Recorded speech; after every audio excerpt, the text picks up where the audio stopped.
If you have a bunch of these, then you should most definitely make a whole lot of this. If you like figs, then I have the perfect recipe for you. This is The Pastime Cooking. If you follow my channel, you know I've been cooking my way through our family's old collection of recipes, and I personally am obsessed with figs. Fig anything. Fresh figs are my favorite, but fig Newtons, fig preserves, fig jam, you can't beat any of those things. First, let me tell you a little bit about figs that I didn't know until I went down many rabbit holes today. Now, a lot of y'all may know a whole lot more about figs than I do. So if you do, leave some tips or comments below or your favorite recipes that you like to make with figs. Now, it turns out that figs are actually one of the oldest cultivated foods in the entire world. Figs are actually native to the Middle East and to Turkey and to Western Asia. Over the course of time, they have migrated throughout the entire world.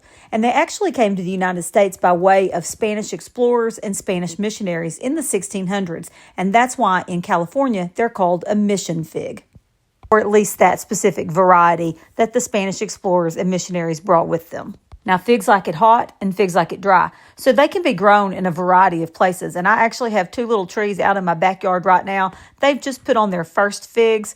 Not enough to make fig preserves, but I'm anxiously awaiting what they're going to do in the future.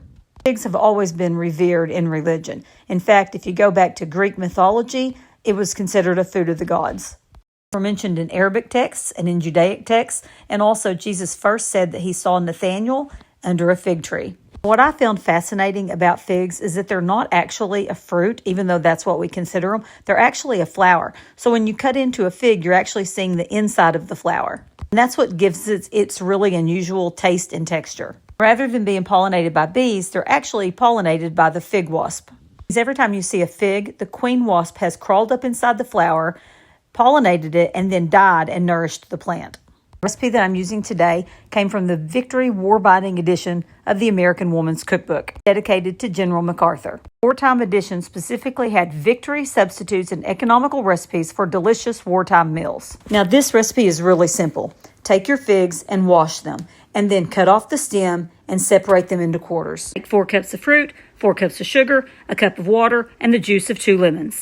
And mix this all together over low heat and let it simmer for about 20 minutes. Ladle it up in your hot, clean jars. Boil your lids and put them on the jar. Tighten your rings and then process it in a hot water bath for 10 to 15 minutes. And then you'll be tasting the deliciousness of summertime figs all winter long. This is a perfect vintage recipe, and I say bring this old recipe past to present.